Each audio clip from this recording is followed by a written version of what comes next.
Namaste and welcome, beloved mighty companions. How blessed we are to be together in this holy circle of light as light beings, standing as the light that no man can divide. You know, in the wedding, and we put the wedding ring on, let no man divide what's joined. As a symbol, you start seeing the symbols. No man can divide what's already joined, infinite light. So we're my little light ring that Vicki gave me to remind me of the blue light, to put everything in the blue light, the light of divinity, and see if it's more, anything in form is more powerful than the light that we come together to celebrate. So much joy in it, to see through the idea that we're not light, pretending not to be light. The pretend. And seeing in these light circles, even if we pretend, even if we really want it, want it badly not to be the light, every time we look, it's still there. There's no way to get away from it. The light's here, infinite, unchanging. All the descriptions of God, unchanging love and the light. And we're just really learning this gentle way from Jesus to see the abject power we have, that we've been given as light beings, unless we toss it out. Unless we say no, Jesus, no to what's true to us, what's natural. The most natural thing in the world we start to see is the voice for God. How could God not speak to his creations? Okay, now I'm going to put y'all all out there. I'm shutting you off. So let's just check that out in the light, because we're talking about, he's talking to me today about Holy Communion. Wasn't that great? Holy Communion, full on communication with all that is. That's a spark right there. That's what the light is. Let's ask the light. So direct experience, not because we have to trust it. Is the light full on communication with God? And here his answer. Da-da, da-da, da-da. That's communion. Communion is just what is. The light itself celebrating. It's so encouraging. It's really kind of encouraging. Instead of all that darkness, and being afraid of it. And Jesus going, okay, let's look at this. Who's making up the darkness? Let's see if does the light make darkness? In our direct experience is light being left. Look in there really carefully. See if we can find it in there. The light of divine being making darkness. Not going to happen. Not here. I think I see a lot of hands going, yes. The light is not making darkness. So where's that coming from? The pretend that we can be afraid of what we are naturally. Pretending that we do not know our divine nature. We're going to build a whole story about it too. Let's have a big story that we are not light. Make it really elaborate, and make it so elaborate that we actually can pretend like we don't know. Yet we see in a second, do we know that we're light? It's not going anywhere.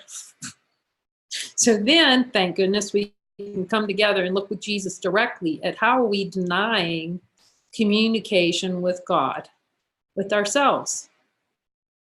The only argument, I love that, he says this in New Covenant. You might say it in A Course in Miracles too.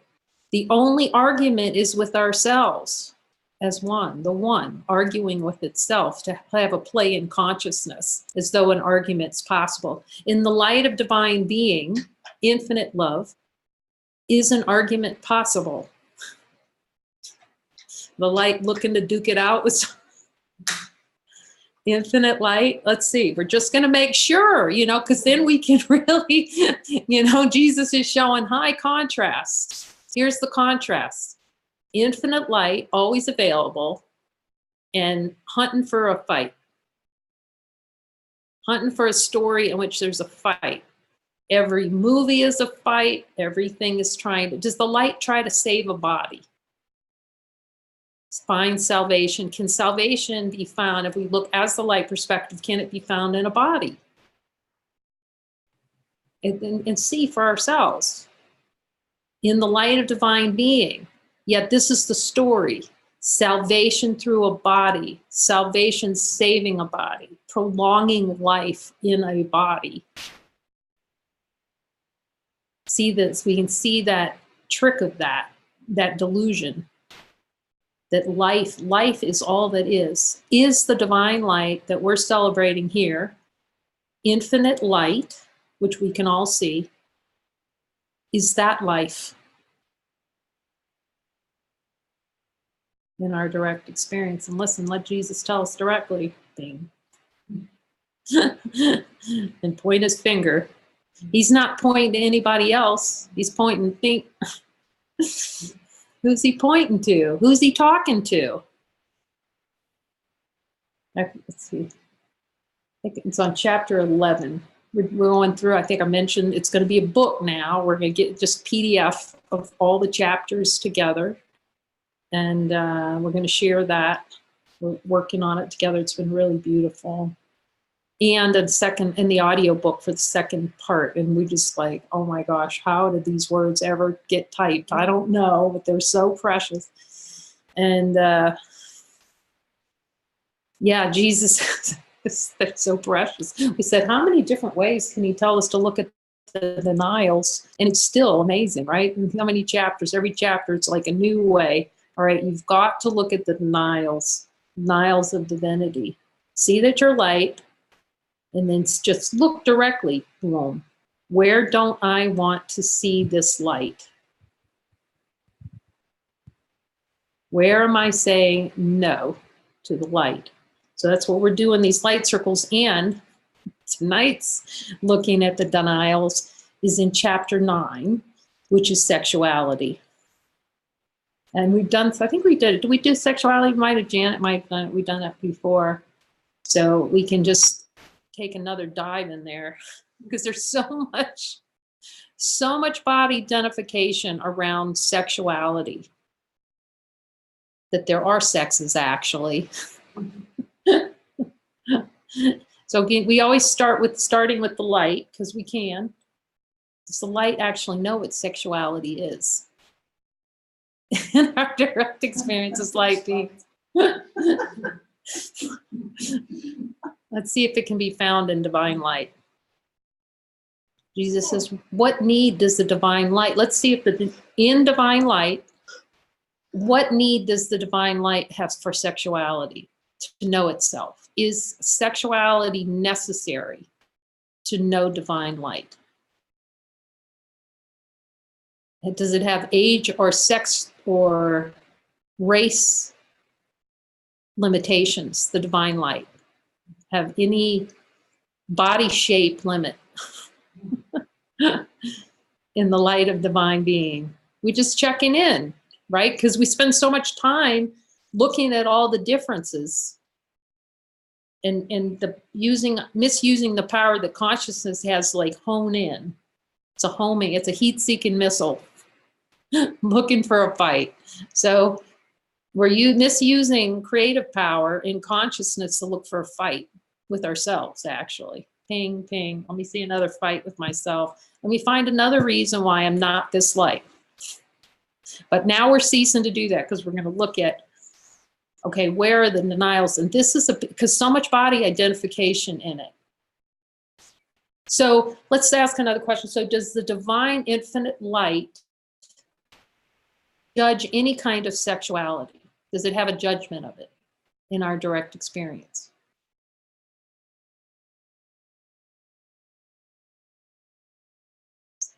So that's seeing no error. The divine light sees no error in anything. It's not going out looking for certain body forms and certain body behaviors. So that's really the most important, that's one of the most important lessons here that Jesus is teaching. I said that the only purpose of sex is for procreation. That stops everybody. What do you mean, Jesus? That was the first sentence in a typed chapter. But if it's in the urText too, as well. He talks a lot about sexuality in the urText.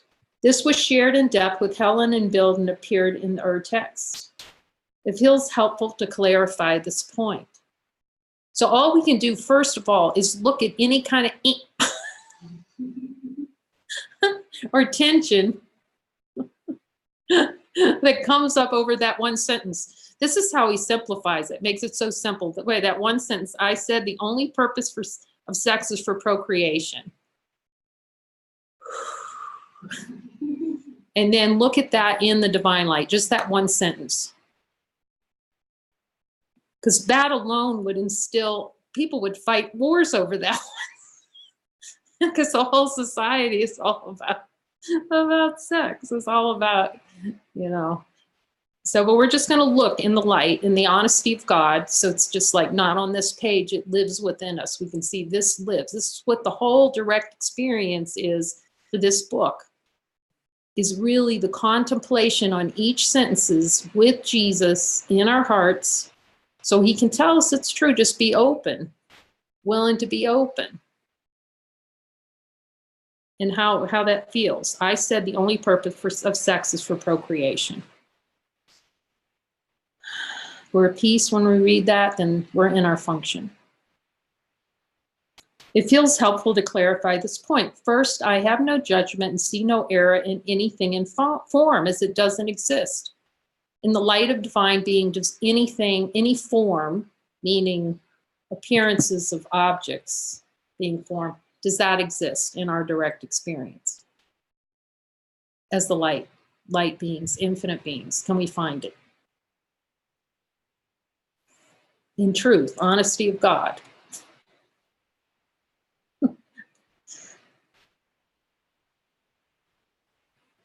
Your function is to see no error in any act, movement, or thought that seems to appear in the display of consciousness. Consciousness being the pictures, the sounds, all the sensory experience is consciousness. So that's see no error. And we can see that the light doesn't have any, looking as the light, does it judge anything in consciousness? Just is. Full on love. Love doesn't judge, it's unlimited. The light's unlimited.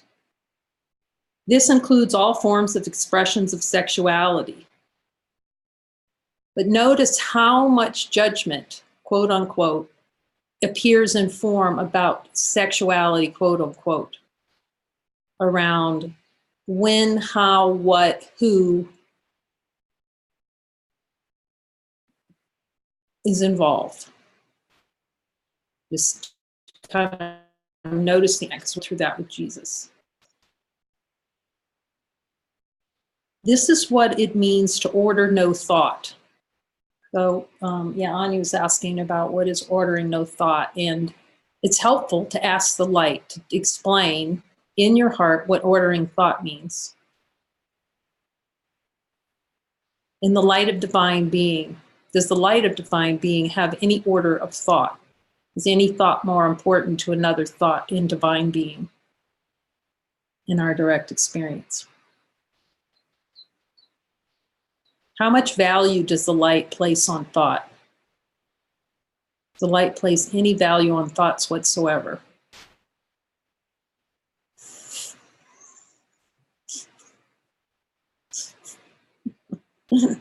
No value whatsoever. Doesn't know what it is. Very interesting, isn't it? Yet the whole world is made to put value on thoughts and get an argument over thoughts. My thoughts are more important than your thoughts. That is valuing thought. That's ordering thoughts. This thought more important than that thought. This is accepting innocence. This is accepting the light. Is the light innocent? Light actually doesn't know what innocence is, yet as we look as divine beings, we can recognize no judgment. It's not the nature of our being. Is it the nature of our divine being to have judgment? Is that natural to us? We look with the light of divine being. Is it natural to have judgment? it's unnatural. That's really the flip when we see how unnatural that is to have judgment.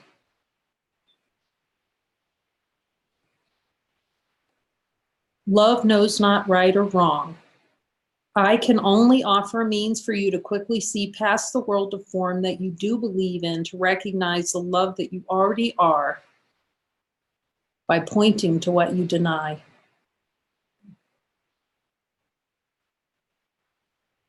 If you welcome this offer.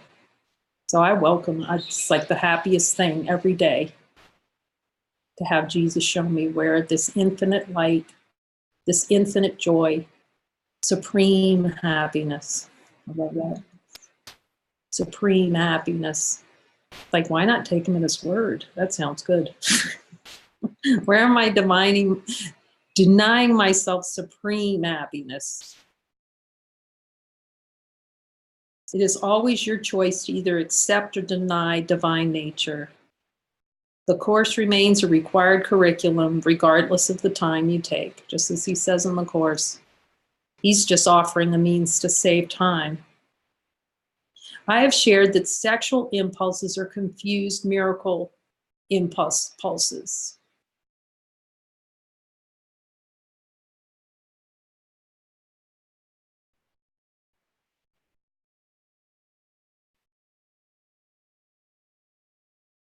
I'm just asking him about miracle impulses. Miracle impulses are expressions of love, divine love, actually. Celebration of union. Miracle impulses and all body impulses are merely an opportunity to look deeply to see what is true. So the ego's not going to really appreciate a miracle impulse if it's a celebration of unity with the absolute.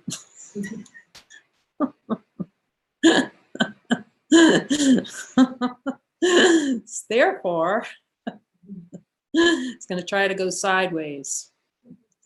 We call it sideways here. When you're not going up, you're going sideways. Delay, right? To the left or to the right. And we were talking about that example, and you can see it in the movie Limitless. There might be another example. There was another good one that came up, but I'll talk about Limitless. Great, great, great awakening movie to see where we place limitation on ourselves. And he's starting to open to that. He thinks it's about a pill he's taking, and it's woohoo, I'm really tapping into super consciousness, all that's available within consciousness. So amazing resource, super consciousness, which is, I won't go into it, but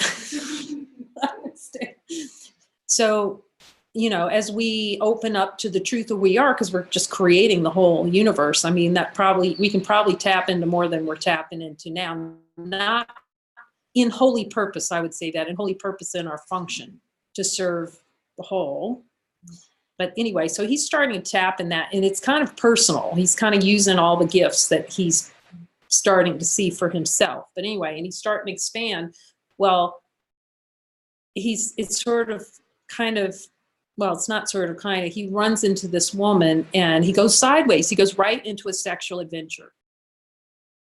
Right into it. Now Jesus he's not saying, I'm not judging it, just see that rather than look at the expansion, the call for union, as Rupert Spirit calls it beautifully, what's it for? And instead of really looking, this is a call within ourselves, expression of divinity, to see that, because we can see as the light of divine being, the light of divine being is it looking for a sexual adventure.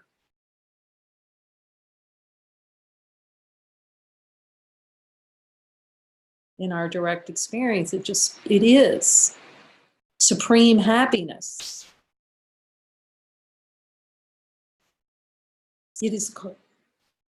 It's an opportunity. So Jesus is saying miracle impulses, all body impulses, are merely an opportunity to look deeply to see immediately what is true. So he's just saying, he's not judging any kind of activity. He's saying, if you desire heaven above all else, just take a look. You know, because God's not denying any kind of physical activity. God doesn't deny it. We're just looking at where is the ego investing in a delay within time to delay the experience, literally delaying the experience of supreme happiness. Self-denial of supreme happiness. It is a call for a miracle, a call for love. Not the love of this world, the love that is of the Father. This is a powerful opportunity to look directly at desire with me as these feelings arise. The itch. The ego takes it as an itch for otherness, or to be solved, a problem to be solved through a physical joining. The desire for the idea of love of the world and avoid love of the Father. It's actually avoidance of love of the Father. Jesus is really, I'm asking him, so I'm going to be really clear. Yes. I asked him a lot of questions on this chapter. I don't know before. But what about no? Would the Spirit give this? No. No, because it's delay. And Jesus is about, here's the direct path. Here's the direct path. See what's true right now about what you're, with the desire. The desire for idea of love of the world and avoid love of the Father. The ego, the desire to deny what is true, attempts to deny the miracle and thus acts through the body on miracle impulses to avoid looking directly at them. The descriptive words that appear in consciousness give clues. Sexual desire, sexual hunger, sexual attraction, sexual urge, sexual fantasy. And think through the lives. None of us a couple of us have been around the block a while, and in probably a couple of lives. Might even be aware of a few of those. How would sexual action occur without desire, hunger, attraction, urge, fantasy? And Jesus says, repeating the course, bodies cannot join. Only minds are joined, infinite mind. So we just look with him as that would arise at these, what is really the desired from this experience? Is sexuality being used as a way, a belief that there's salvation in it? That union can be found in it? Can union with the Father be found in it? We'll ask the light of the divine being. Can the union with the Father be found through sexual activity? And here the light says about it.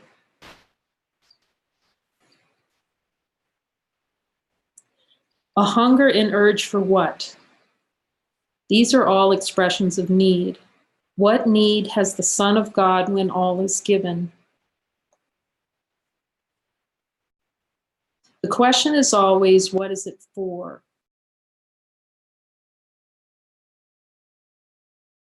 In appearance, it may seem that there's a need for two bodies to come together to merge and express love. You could see that. It's just a huge belief. Like something was incomplete without finding that right partner. See, that's the seeking for the joining with God that's mistaken for joining with the horizontal. This is an expression of strong body identification. In the light of divine being, is sexuality an expression of strong body identification? And hear what the light says.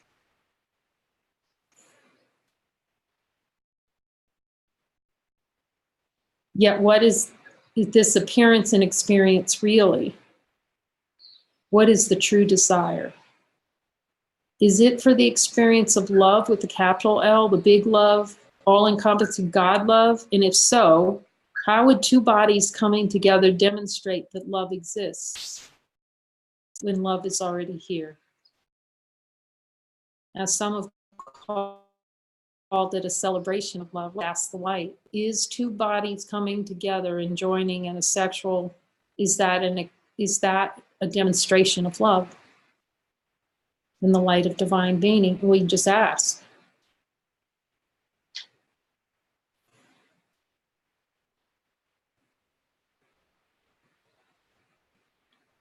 There is a concept that intimacy comes from this expression. Love is who you are. Divinity is who you are and is in intimacy with all that is. And some of us have had physical encounters. So is a physical encounter, and we don't even have to ask the divine light, is anything more intimate with us than the infinite divine light that's here? Is any experience and form more intimate than the divine light that's here in our direct experience?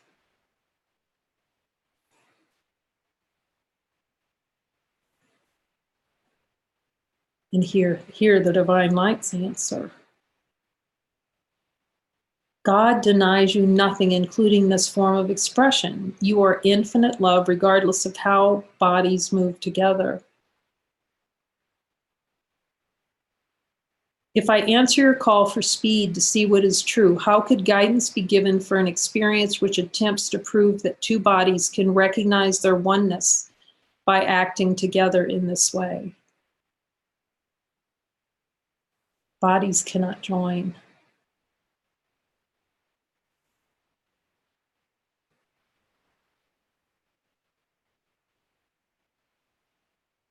Orgasm is the idea of pleasure and release in the future, and thus is on a timeline.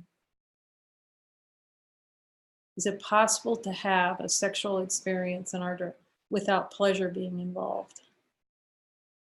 Or pain? Combinations of both.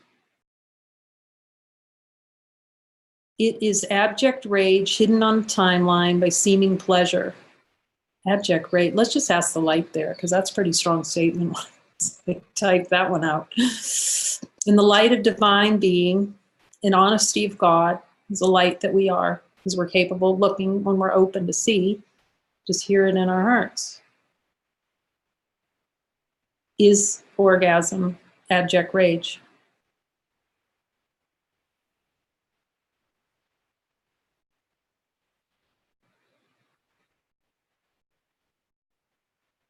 Everything that appears in consciousness is a desired experience.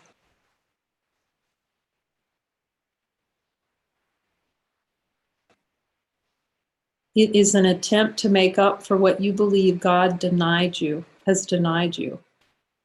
Is sexual expression an attempt to make up for what you believe God has denied us, what we believe, and hear the answer in the divine light?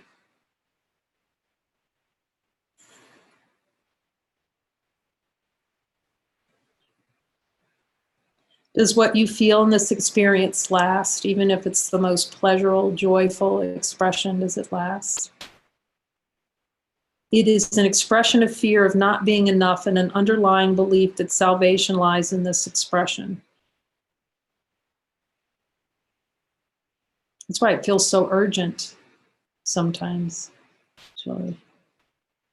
Because that underlying belief, is there a belief in the subconscious mind that salvation lies in sexual expression? I'm willing to see it if that's true.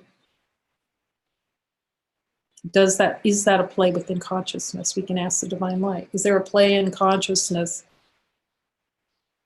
to use sexual expression as a form of denial of divinity?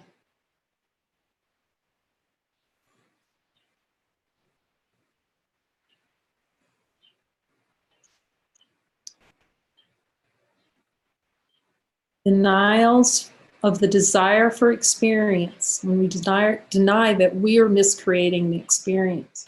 Like we're going, well, I'm not miscreating, it's just here. It's just happening. But just saying it's just happening is a denial of our creative power, actually. To see the power we have as divine beings, the light, pure light, infinite light, and that we are the miscreators of all of consciousness, which is powerful. Jesus said it's nothing compared to our divine power. But even having an imagination about having, not is in arrogance, but in the wow, because we've made ourselves so small that we can't conceive of being so synonymous with God, that the creative power to create a dream with this level of intricacy without doing anything, like effortlessly, just walking around, and that mountain over there just pours out of consciousness, pours out, expresses out of the part of us that wants to have an experience of a dream and to be a little tiny body with this big old world out there. In the divine light, are we separate from the big old world out there in our direct experience? The infinite light.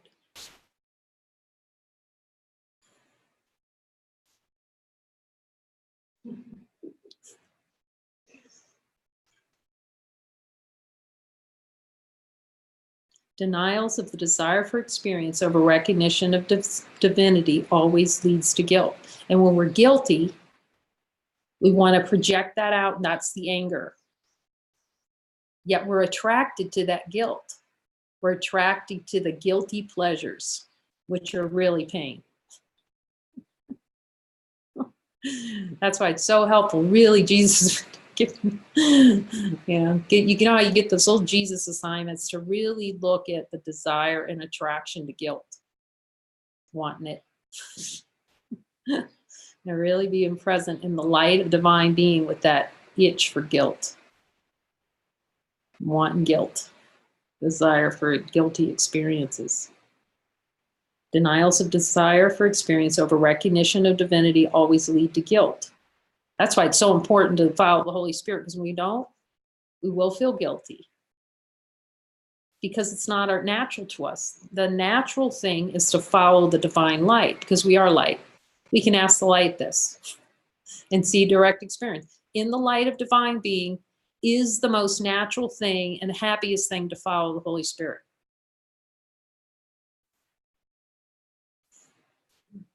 Now, the ego is going to say something totally different, doesn't it? It says, oh my God, I'm going to be vanquished and hell's going to break loose and I'm going to be torn asunder. And that's the whole play within consciousness, to deny the light.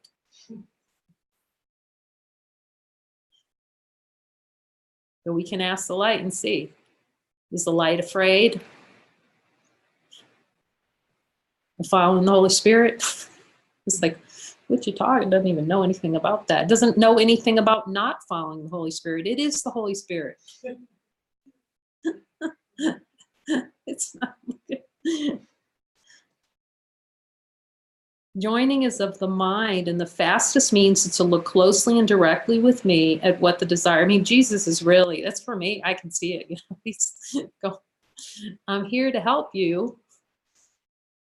I'm here to help and support you. Well, you have called me to you to come, and then you told me, it's hilarious. He says that in one of the chapters. You called me to come, and then you said, no, I don't want to talk to you.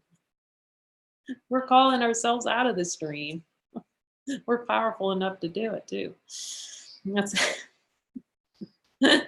joining is of the mind, and the fastest means to look closely and directly with me at what the desire is for this experience in order to see what is denied.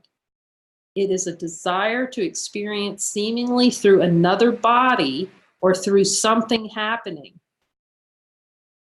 An attempt to make the body real. Okay, so we'll just ask directly. Ask the light of divine being. So the infinite light in this circle, the power that we share, the only thing we share, infinite light, is sexual expression through a body, an attempt for an experience.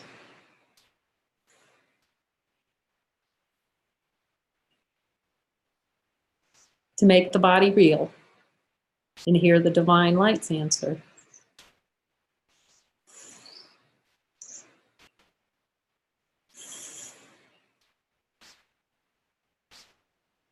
It seems as though this is pleasure, yet pleasure and pain are the same, the denials of divinity. So let's ask direct on that, because he says that in the Course. It's really good to get the inside scoop from the one who knows, the divine light. In the divine light of being are pleasure and pain the same? What does the light say? Are pleasure and pain both denials of divinity?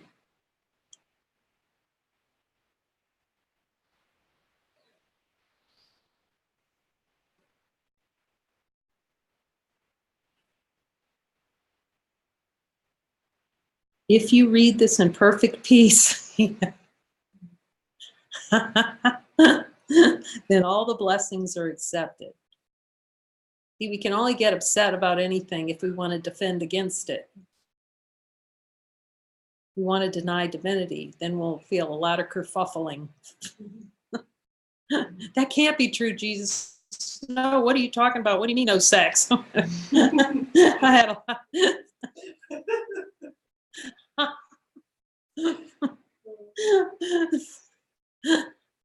You know, it can still play in the world, you know, but, you know, just it's worthwhile if that's going to happen to just kind of notice what's happening, you know, that's all. Notice if it can really occur without any kind of desire, any kind of fantasy, any, you know, just kind of observe it. You know, it may need, you know, we're telling Jesus no all the time. It can be likely that we'll tell him no on this one, you know, but after you start seeing it, what? But, you know, he's used to us saying no. He's just pointing to, okay, just look closely. It's a great place to explore. What's it for?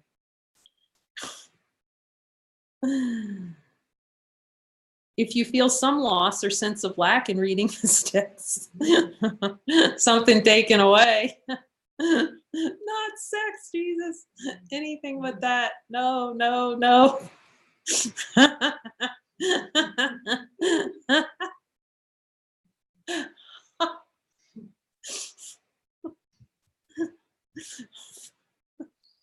Okay. And the need to defend. There's some sort of form, he's like so direct, there's some form of personal identity that is still desired. It's like there's no way out. He puts a little box around it. You got to look. Just look as the divine light. See if the divine light, that's the standard. But it's like, Jesus, this is sounding really boring. Because all that energy that's trapped in that hunger, that's the very energy that denies supreme happiness. I feel smoke rising. No, I've worked with him a lot on this. I said, look, I'm going to really look at this. If you're saying it's true, really, I'm willing to look. I'm willing to see it all, Jesus. Especially when somebody reads, what are you writing in that chapter? Because, you know, in the first book, they cut the whole thing out, you know, pretty much. Let's not go there. But I'm willing to go wherever he's leading for perfect peace. So bring it on. That's why I guess he may have typed this chapter. It's for me. It's merely a reflection of where your treasure is.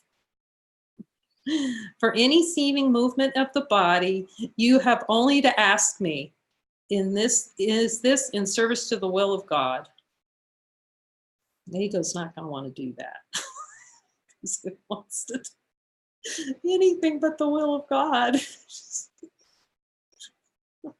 That's its whole structure. Don't make me do the will of God. When it's our own will for perfect happiness. But that's the argument with ourselves. That's why this is happy laughter, because you start seeing the gig is so up when you really start asking the divine light. Isn't it? You know, it's over. Okay. Or is the purpose to experience specialness and exclusivity? Can you think of one example in the history of time? It's like looking at war. You know, does war actually work? But any example in any picture at any time of any sexual activity, whatever it looks like, whatever's engaging in it, however it looks, or is the purpose specialness and exclusivity? Can you find a way that there's no specialness and exclusivity in it? Ever?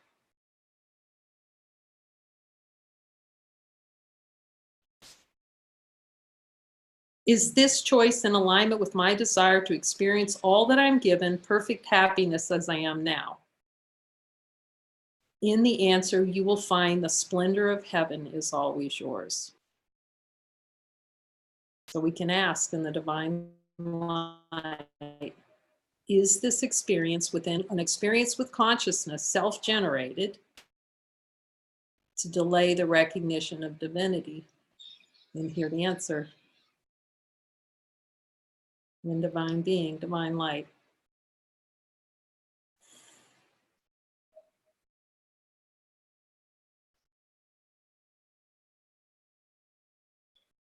Just looking at this will take you into altered state. Because there's so much energy in that. Being a man, being a woman. This is part one. Woohoo! It's like, I don't want to inquiry on that light anymore. It's not telling me what I want. What I want to hear.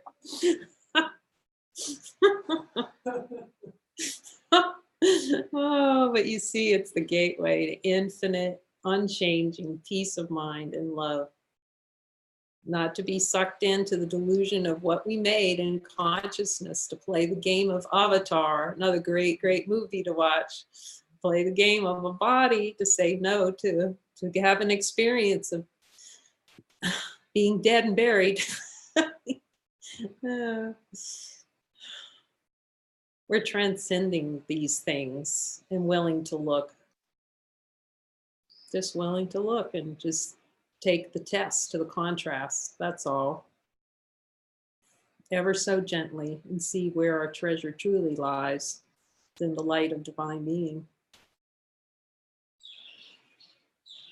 So we thank you for joining us. Perfect happiness. My one goal, peace of mind. And I thank Jesus, and I thank my brother for standing in the light with me. Because as he says, you cannot see this without your brother. You see how precious that divine light is shining from your brother's eyes. Now you must see it first, or you cannot see it in yourself until you see it in your brother. And see the love of the brother shining as yourself. Holy, whole, and complete. Innocent. Just as the divine light that we look at every day looks, and we just carry that out. Non-stop light circle all day. God's will for us is perfect happiness. Amen.